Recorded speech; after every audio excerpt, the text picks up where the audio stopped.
Welcome to episode 5 of the Degenerate Football Podcast. I'm RJ Choppy. This is the great Bo from the Football Glory Hole, and we have dominated the first 4 weeks of the NFL and college football season. Ups, downs, you're going to go through those throughout the course of the year, but we're still doing really well, making money well over the 53% you need. It's closer to 57 to 60% so far through 4 weeks. Yep, we're 4 weeks in the season. You got a quarter of the season down, and you're in the black, baby. That's all you can ask for. I don't really know what in the black, red. I don't know what the difference is. I assume one's good, one's bad. I'm not an accountant guy. I just know how to count straight cash, homie. Let's start with college football, though. There's a couple of games that we touch on every week, both college and the pro. And let's start with what has to be the classic 11 a.m. Big Ten football matchup between the great Northwestern and Nebraska Cornhuskers. Northwestern plus 7.5 going to Nebraska. We like Northwestern in this game. Northwestern has won the last 2 meetings against this team straight up, both in overtime. Northwestern's 4-0 against the spread in the last 4 in Nebraska. And similar to the OU Tech trend we gave you last week, the road team in this series is 5-0 in the last 5 against the spread. Wow. And then a little bit of a bigger chunk here. And isn't Northwestern one of the best dogs out there anyway? They are. So since 1992, Northwestern is 86-57 against the spread on the road. That's 56% cover. And you might think to yourself, well, who cares? 1992, what does that have to do with right now this Saturday?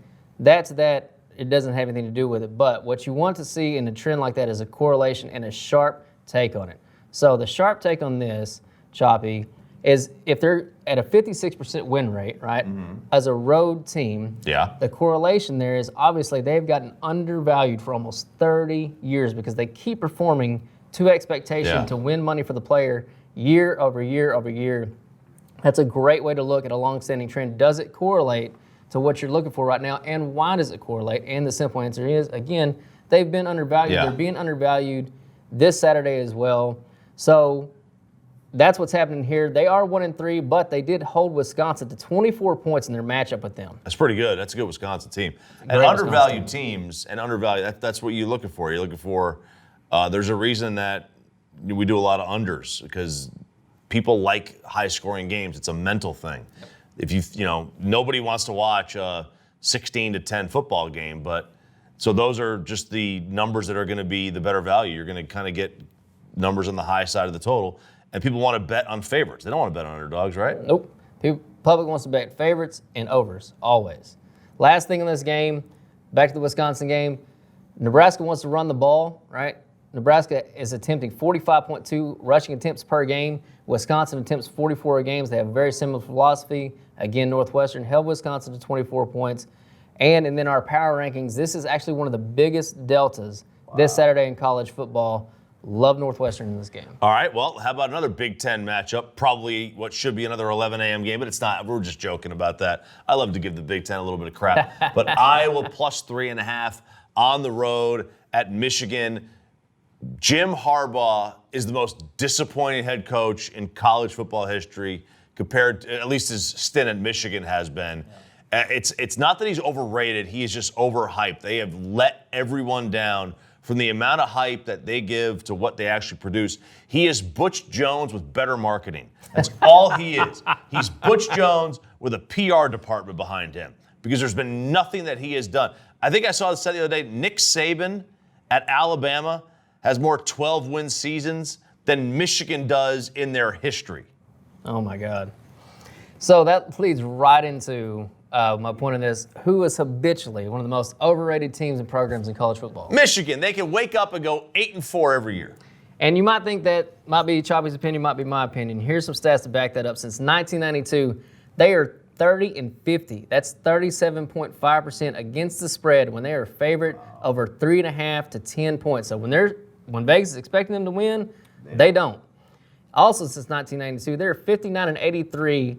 That's 41.5% after a conference win. So they get a big conference win. What do they do the next week? Right back down. This is a strength on weakness game for Iowa. Iowa ranks 23rd in the country, YPA on the ground at 5.2 yards. The closest thing Michigan has faced to that has been Wisconsin, who's 22nd in the country at 5.3. And what happened in that Michigan-Wisconsin game? Blowout. Blowout city, baby. Blowed out. And then look at the other thing. What Michigan does well in defense, they are ranked 17th in the country YPA on pass, but Iowa's 68th in the country at passing attempts per game. That's not what they depend on to move the ball. Not at all. You look on the conversely, Michigan is 94th in the country YPA in the ground. That's 3.5 yards YPA, while Iowa's 33rd in the country at allowing only 3.5 YPA. And if you look at what Iowa's done against all their opponents, they've either held their opponents to their YPA expectations or below. So that means that Michigan's going to be at that 3.5 or less, which that gives Iowa a huge advantage. That's why they're so high in our power rankings. In fact, this game has a big enough delta. We would not be shocked if Iowa comes away with a win in Michigan. Let's do it. All right, and let's move to the NFL. So we got Northwestern plus 7.5, Iowa plus 3.5. NFL. There's a couple of games here. I love the Giants plus 5 against Minnesota. Daniel Jones has taken the league by storm. I mean, if it wasn't for Patrick Mahomes and Gardner Minshew, I mean, he'd probably the most talked about player in the league right now, or one of them. Yep. But there's a potential chance they get Saquon back. Probably not. Even if they don't, Minnesota is in shambles. That offense couldn't score with a fistful of 50s. They got nothing going on right now. And Kirk Cousins is fighting with his own wide receivers. One of them doesn't like Kirk, and the other one wants to get traded. This is setting up perfectly for a Giants plus 5. I think the Giants win this game outright. Love that handicap right there. The numbers support you. Yeah. They have a cumulative agreement of 2.3. You run all three algorithms together. They all three agree on the Giants. Great handicap. And Kirk Cousins, this is the thing that a lot of people don't realize, his exit from Washington, because it was all on Washington, because obviously Washington's a terrible organization. But inside that, there was infighting. Teammates just don't like this dude. For whatever reason, they just don't like him. He's too nice. He's too good. He's too good. Possibly. I saw the way he cooked the chicken that one time. It was terrible on that grill. All right, this is not going to work. Let's talk about Pittsburgh and Baltimore. Now, this used to be a great grinded-out game, but now Baltimore is the team with the electric offense and no defense, and Pittsburgh's the team with no offense and a great defense. But Pittsburgh plus 3.5 with check down Mason Rudolph? Yep, so we love Pittsburgh in this game. What gives quarterbacks trouble? Pressure? Pressure, absolutely. So Pittsburgh last week had the highest pressure rate of any team graded by Pro Football Focus since they started in 2006. That's 13 years of data, Chop, high analytical data. Now, you might be thinking to yourself, well, who cares if it's Cincinnati? Their offensive line stinks. Yeah. When 13 years, there's been a lot of good defense play, a lot of offensive lines. So, and they're the best ones, right? Can you pressure Lamar Jackson, though? You can pressure Lamar Jackson, and you see when he gets pressure like they did last week in Cleveland, his numbers start to slide. In fact, since Miami, his numbers have been on the decline, and his play has been even worse if you actually watch the games. Now, he put up a lot of trash time points in the Kansas City game. They were down by almost 3 scores at one point. That's when Lamar starts running around. That's when they get their inflated YPA against the ground. They're actually not – they're a good rushing team. They're not a great rushing team if you actually watch by the game and by the numbers. And you touched on it, the defense for Baltimore. The defense of Baltimore, they're still using that as a kind of their calling card in the public. It's not what it was. It's 29th ranked by most advanced analytics right now, 29th in the league. And that's where we believe the value has not adjusted because the public is still thinking Baltimore, great defense. They're going to run the ball. They're coming into Pittsburgh. Like you said, check down Rudolph. A lot of things are going into this. And Pittsburgh is the side on the delta for that. And then a couple of trends for this game. Pittsburgh is 12-4-2 against the spread. The last 18 is a home dog. That's 75% cover. They're 9-3-2 in their last 14 as a dog of 3.5 or less. That's a 75% cover. And the Ravens are 0-5 in their last 5 against the spread after a straight-up loss, and 2-8 in their last 8 and after it against the spread loss. That's 25% cover right there. All right, let's move on to the Cowboys. How do we judge this team? 3 great games against dogs.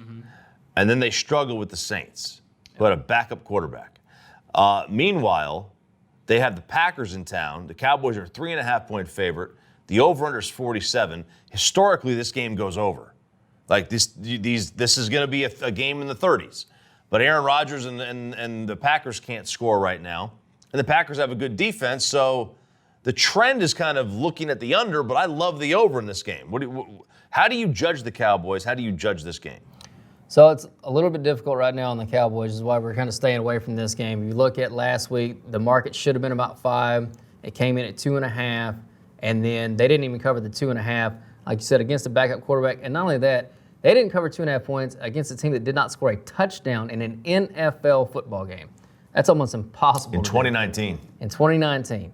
So, but the one thing that did happen in that game, and if we could predict this, we'd be living like in mansions, right? The one thing that if you could predict it in the NFL, which you can't, is the turnover battle.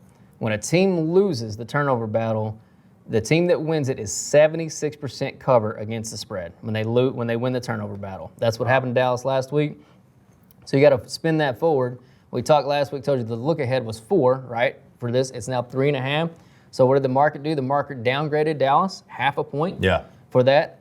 You didn't really get anything on the other side because Green Bay didn't perform that well either, right? The last week against Minnesota on Thursday night. In fact, they lost on a 72% trend winner. Wow. When you're a division team favorite at home on Thursday night, that's almost guaranteed money.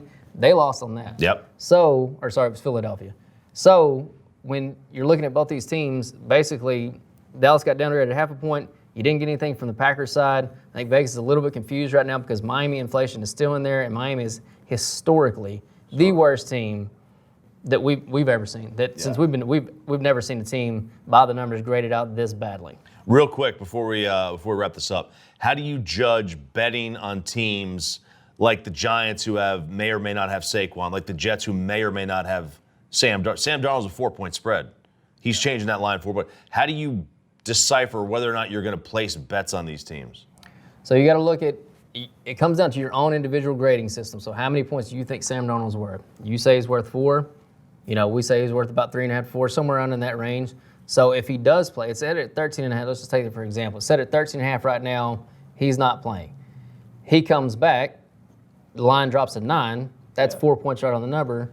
Well, now you've got your market of what you thought he was worth. So if you could lock it in now at 13.5, you get your 4 points back. You're gaining 4 points. You're gaining 4 points. You can't beat that. Now, if you wait just to see how good your value is and it drops to 9, well, now it's right on the number that you think that it should be, right? Because you think he's worth 4 points. There's no value in that. Right. Because now the game is exactly where you think it should be. So you got to set your value on that player, which I'll tell you, and anybody in Vegas will tell you, most players are not worth 0.5 point.